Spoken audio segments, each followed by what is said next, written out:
It can chain us down, or it can push us higher. What if fear wasn't your enemy, but your hidden teacher? Today's story is about a young man who discovered that the very fear he tried to run from was the same force that helped him rise.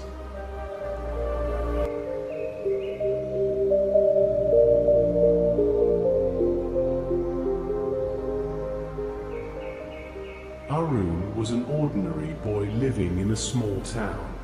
Quiet, shy, and often overlooked. He carried a secret weight, a fear so deep that it controlled his life. Arun was terrified of speaking in front of others. Even the idea of saying his name aloud in class made his stomach twist. His hands shook, his voice cracked, and laughter from classmates burned into his memory. So, Arun avoided attention.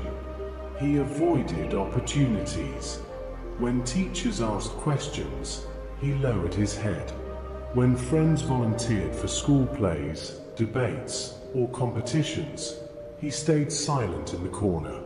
To him, hiding felt safer than failing.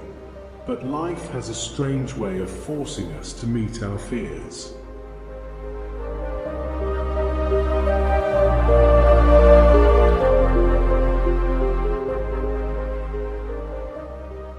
One day, the principal announced a speech competition. The theme, courage in everyday life. The irony cut deep. Arun wanted to laugh at the idea of courage, but his English teacher, Mrs. Rani, had already written his name on the list. No, I can't. Arun pleaded after class. I'll embarrass myself in front of everyone. Mrs. Rani looked at him calmly. You will embarrass yourself only if you let fear control you. But if you face it, even trembling, even with mistakes, you'll already be braver than most. Arun wanted to refuse, but her words lingered like a seed planted in his heart. That night, he stared at the mirror, whispering the first line of his speech. His reflection trembled with him.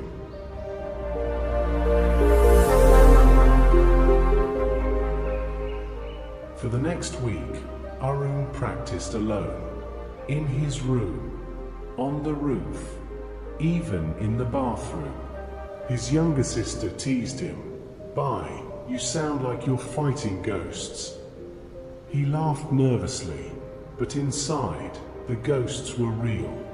The day of the competition arrived. His name was called. Arun walked to the stage, knees weak, palms sweating. His mind screamed, "Run!" But then, something shifted. He remembered Mrs. Rani's words, even trembling, even with mistakes. Arun gripped the podium and began. His voice cracked. A few giggles rose from the audience. His heart pounded. But instead of running, he decided to pause. He looked at the crowd and admitted with honesty, "I'm standing here, afraid. Afraid of speaking, afraid of failing, afraid of being laughed at.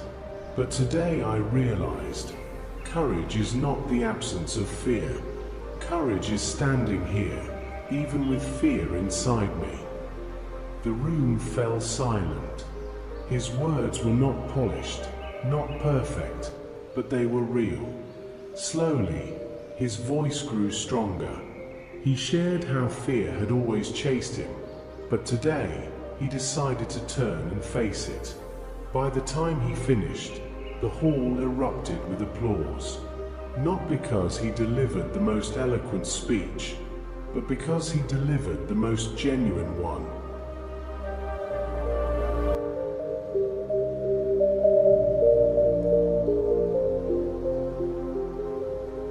Later, as he walked off stage, Mrs. Rani whispered, "See, you didn't fight fear.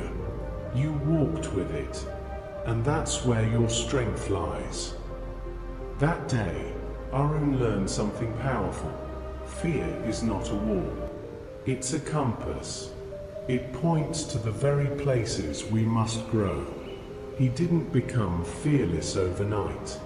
His hands still shook in later presentations. His voice still trembled at times. But now, instead of seeing fear as an enemy, he saw it as a companion, a reminder that he was stretching, expanding, stepping into something new. Fear became his friend, and over time, that friendship gave him opportunities he once thought were impossible. Leading a student club, speaking at a graduation ceremony, even inspiring younger students who felt as small as he once did.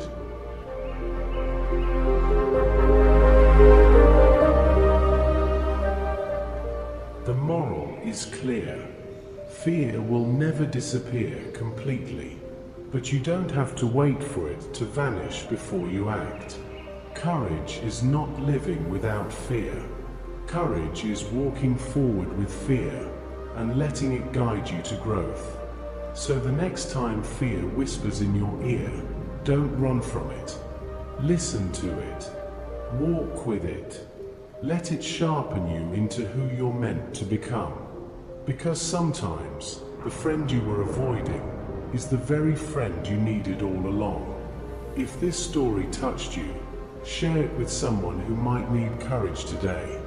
And if you'd like more stories like this, feel free to like, subscribe, and join us again for the next journey.